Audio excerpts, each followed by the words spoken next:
Bakristo bavandimwe, Kristo Yesu akuzwe. Turi ku cyumweru cya 33 gisanzwe Umwaka A. Turahimbaza umunsi mukuru mpuzamahanga wa 4 w'abakene. Ubutumwa bwa Papa Francisco bujyanye n'uyu munsi bufite insanganyamatsiko igira iti no ku bakene jya utanga utitangiriye itama. Tubisanga mu gitabo cya mwene Siraki umutwe wa 7 umurongo wa 32. Kera aya magambo y'ubuhanga yari nk'itegeko ritagatifu rigomba gukurikizwa mu buzima. Na n'ubu ariko aracyafite agaciro kayo. Aratwibutsa natwe ko tugomba guhanga amaso ku by'ingenzi no kurenga inzitizi zitubuza kwita ku bantu. Akenshi ubukene bwigaragaza mu buryo butandukanye. Niyo mpamvu bisaba gushishoza kugira ngo umenye koko ko abantu babayeho mu bukene. Dore ko muri buri wese muri abo bakene dushobora kugira amahirwe yo guhura n'umwami wacu Yesu Kristo wagaragaje ko ari muri abo bavandimwe baciye bugufi. Amasomo matagatifu turi buzirikane kuri iki cyumweru cya 33 gisanzwe. Isomo rya mbere turarisanga mu gitabo cy'imigani umutwe wa 31 umurongo wa 10 kugeza ku wa 13, umurongo wa 19 kugeza ku wa 20 n'umurongo wa 30 kugeza ku wa 31. Zaburi ni 127 iragira iti hahirwa umuntu wese utinya Uhoraho agakurikiza inzira ze. Isomo rya kabiri turarisanga mu ibaruwa ya mbere Pawulo mutagatifu yandikiye Abanyatesaloniki umutwe wa 5 umurongo wa 1 kugeza ku wa 6. Evangeline ya Matayo umutwe wa 25 umurongo wa 14 kugeza ku wa 30.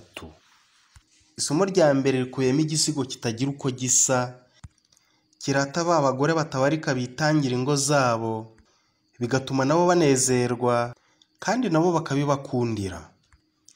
Urwo rukundo umugore nk'uwo agirira be rushingiye ku rwo afitiye Imana.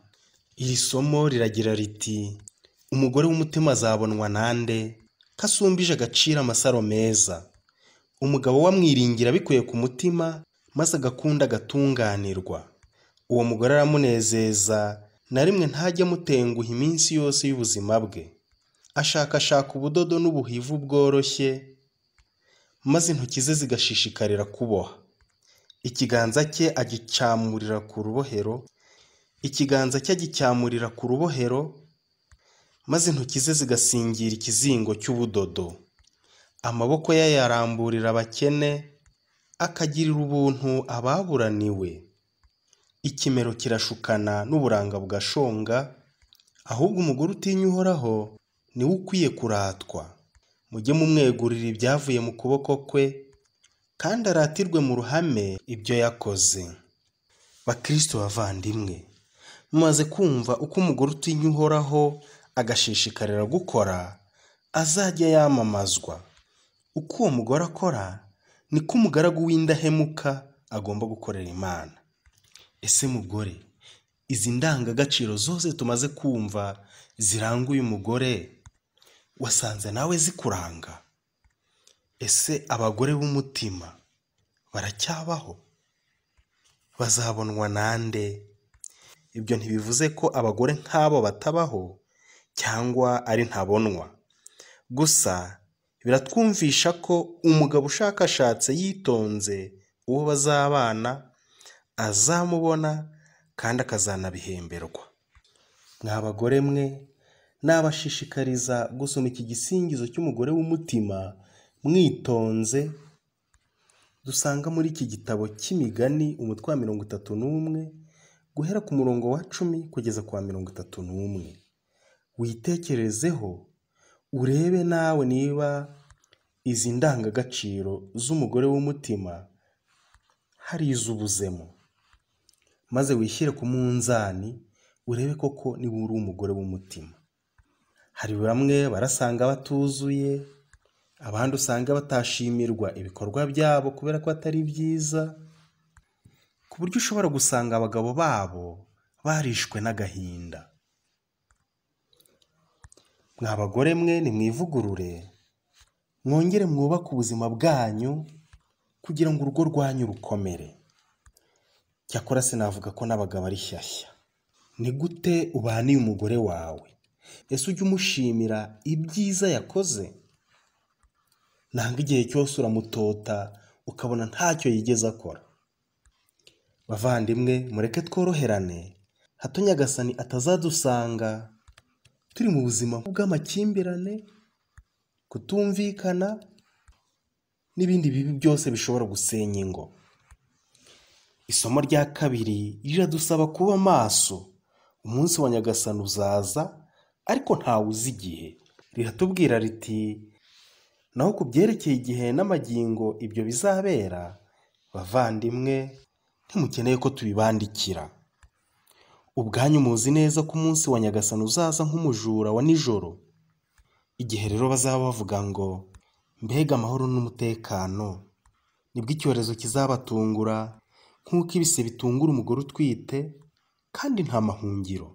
Ariko mwebwe bavandimwe, ntimukiri mu mwijima ku buryo uwo munsi wabatungura nk'umujura. Mwese muri abana b'urumuri n'ab'amanywa, ntituri ab'ijoro n'ab'umwijima. None rero ntitugasinzire nk'abandi, ahubwo tube maso kandi twirinde gutwarwa n'irari. Bakristo bavandimwe, ese Nyagasani aje ubu yagusanga mu buhe buzima? Ese ntushobora gutungurwa agasanga utaruzuza inshingano zawe uko bikwiye?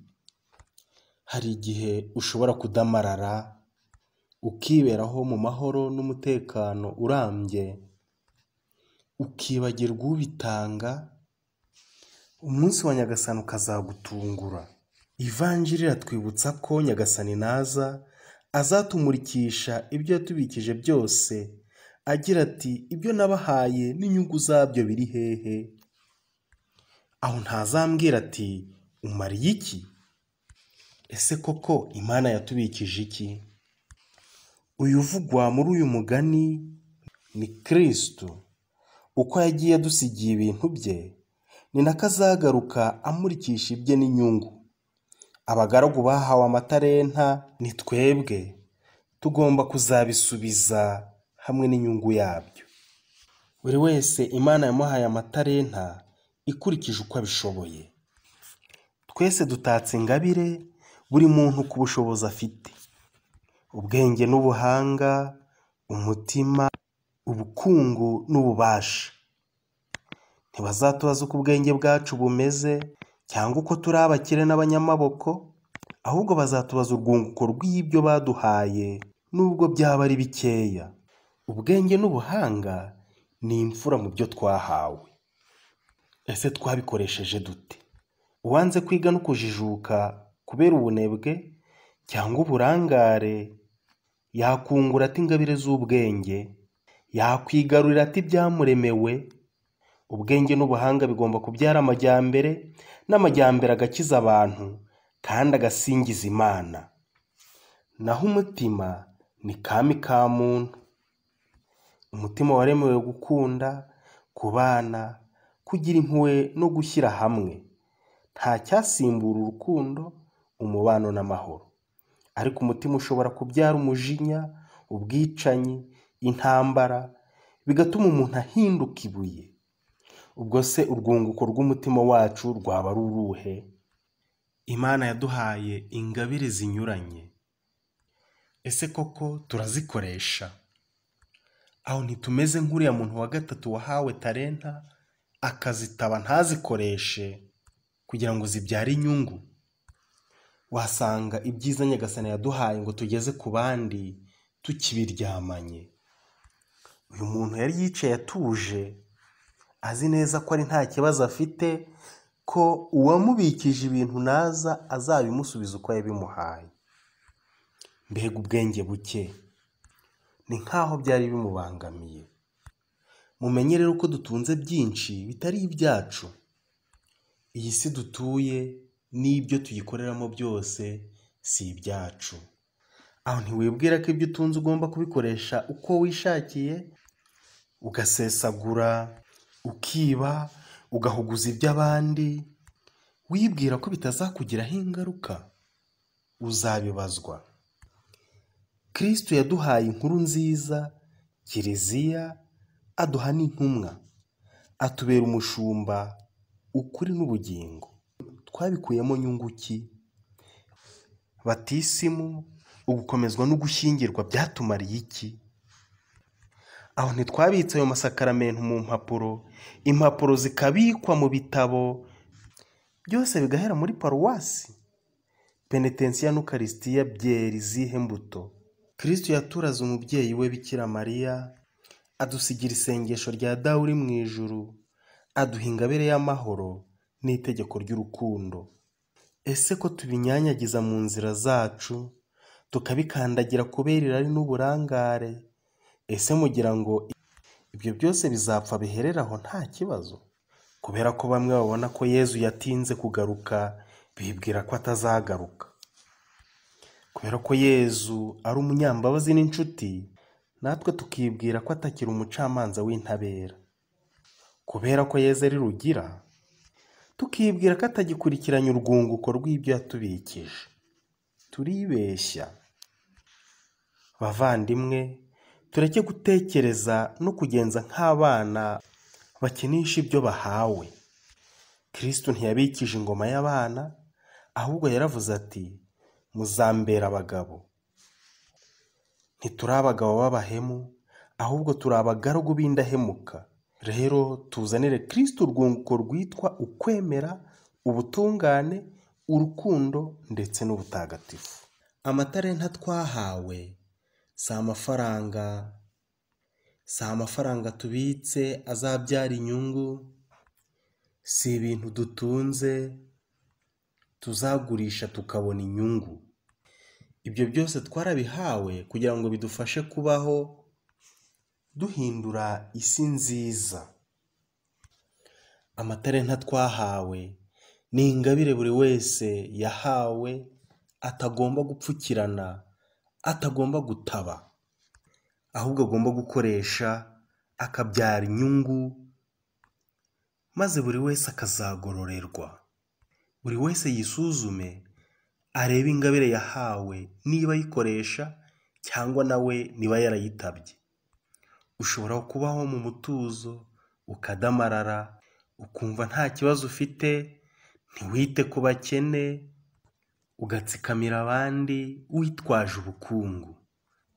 Ese niba utagira ubuntu, ntugire n'urukundo, ibyo utunze niyo byaba ibya mirenge bizakumarira iki? Ese Nyagasani aje wamumurikira iki? Umutima gito wakuranze? Nyagasani yahaye buri wese impano zinyuranye, uko buri wese abishoboye. Nimucyo tuzikoreshe neza. Twibuke ko italenta imwe ingana n'ibiro 34 bya zahabu cyangwa bya feza. Abakristu ni abagaragu bagomba gukoresha neza ingabire n'ubushobozi bahawe kugira ngo ingoma yogere hose. Buri wese uko abishoboye niyongere kunagura ingabire ze, azikoreshe neza aho kuzipfukirana. Mu migenzereze yawe yose ujye wibuka amaherezo yawe. Uzirikane ko ejo cyangwa ejo bundi ubuzima bwacu bwo kuri iyi si buzarangira. Umunsi mpuzamahanga w'abakene twizihije kuri uyu munsi udutere kwibuka ko iherezo n'ubuzima bwacu ari rimwe. Bidufashe kwita ku bakennye kuturusha, batahiriwe n'ubuzima nkatwe. Buri wese yiha intego, ubuzima bwacu buba umushinga n'urugendo. Iherezo ry'ibikorwa byacu byose rigomba kuba urukundo gusa. Tube maso rero tutarangara, tugire amaboko aramburiwe umukene, nk'uko umugore w'umutima twumvise mu isomo rya mbere, ukuboko kwe guhora kuramburiwe umukene. Nyagasani Yezu nabane namwe. Yari Padiri Providence idukomeze, ukorera ubutumwa bwe muri paruwasi ya Nemba. Mugire icyumweru cyiza.